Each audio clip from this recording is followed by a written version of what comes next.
Yeah, how you doing? Good. Your coach John Kavanagh said that you now would beat the Conor that beat Eddie smoothly. So people haven't seen you fight in a while, might be quite excited to hear that. Yeah. Do you agree with him? Yeah. And has the time away made you an improved fighter? Most certainly, people always say they want the old Conor back, or the 2015 or the 2016 Conor. And don't get me wrong, that was a masterful performance against Eddie. It was probably the best championship performance in UFC history. On the New York debut, and there's so many great things with that, but he is correct. I would beat that man that beat Eddie that night, so I'm in a great spot, and I'm moving well. Why Donald Cerrone though? Like, why made you decide to come back to face him? Me and Donald have had a history for many years, right? It's been a fight that's been rumored and it was gonna happen, and then the Diaz fight happened, and we just have a history together, me and Donald. It's an inevitable bout. He's had some phenomenal records under his belt. Most fights, most rounds, most head kick knockouts, most bonuses. He's deserving of this opportunity. For me though, the opponent was not necessarily. You saw when I went to Russia, I announced the date. I announced my date. I said I will be back January 18th. Ask the UFC who the opponent is, and then they came with Donald, and I was very happy with it. I'm very excited to fight Donald, and it's the beginning of a good stretch of solid activity. Anything in his style that brings you a challenge? Well, he's definitely a tricky customer, Donald is. You don't get all those records. You don't have the most wins in UFC history without posing threats. So, they'll say 170 will be a bit bigger and that. And I'm excited about it, but I'm confident also. We all know how Donald and his wife will celebrate the fight, but how will you celebrate if you win, and what will you do if you lose? How will Donald and his wife celebrate? You said you know how. With the red panties. Oh, right, with the red panties. Jesus, young laddie. Yeah, they'll celebrate that win or lose anyway, do you know what I mean? So, I'm going to have a good night. I've abstained from my Proper 12 whiskey for a good while now, I think 5 or 6 months now. It must be at this stage. It's like 5 or 6 years, but but I'll have a good night and a few sips, and then spend the next day with my family and the kids, and then just regroup and get back into training. So. Do you still planning to meet? Red panties every night for me. Still, even if I'm not funny. do you still planning like meet Habib to take a revenge in Moscow this year? Yes, I think that will be such an amazing spectacle for the sport, right? To settle it in Moscow. The people out there are great. The Russian people, there are a lot of support out there. It will be a high energy, high octane bout. A lot of history, a lot of passion.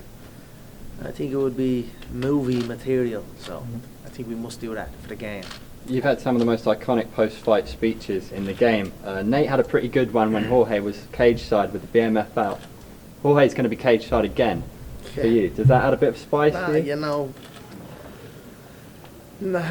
I don't know. I don't really plan these things. I'll just roll with it and see what happens, But Jorge's nothing.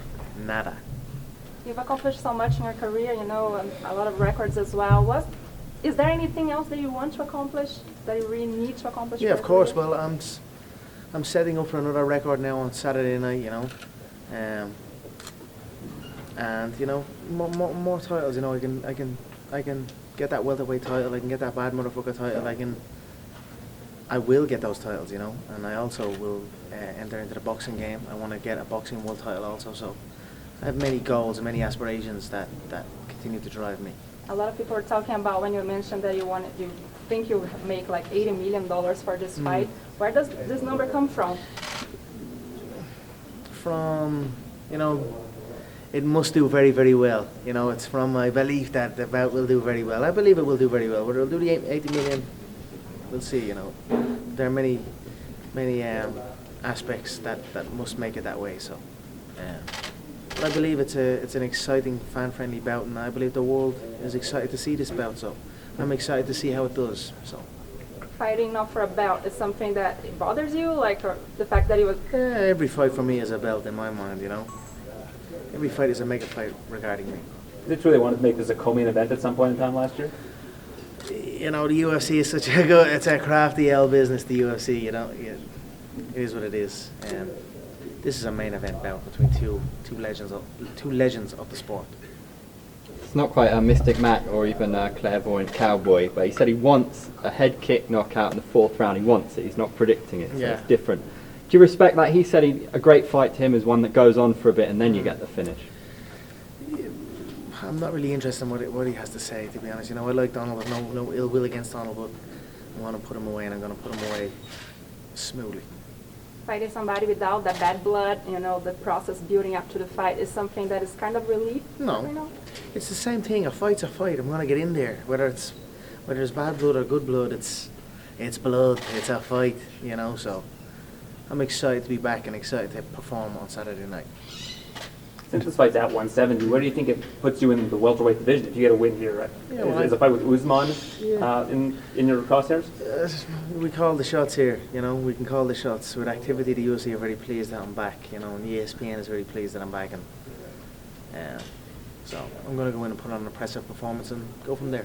There have been some names that have emerged since your last fight, like Israel Adesanya and some other fighters that have, you know, really made a nice name for themselves. Is there anybody that you've been watching that you've been particularly impressed Yeah, with? I've been impressed with Israel. He's with our management stable at Paradigm Sports Management. We have him.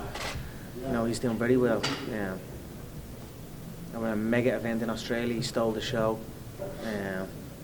Yeah, some good guys. Very excited. Very exciting times in the game, and I look forward to kickstarting 2020 in the most exciting way.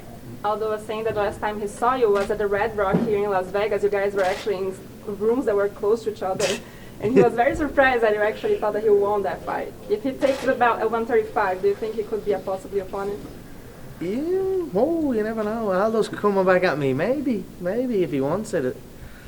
I thought he looked very well in his condition and in his weight cut. I was very impressed with that. You know, it takes complete discipline and dedication with that.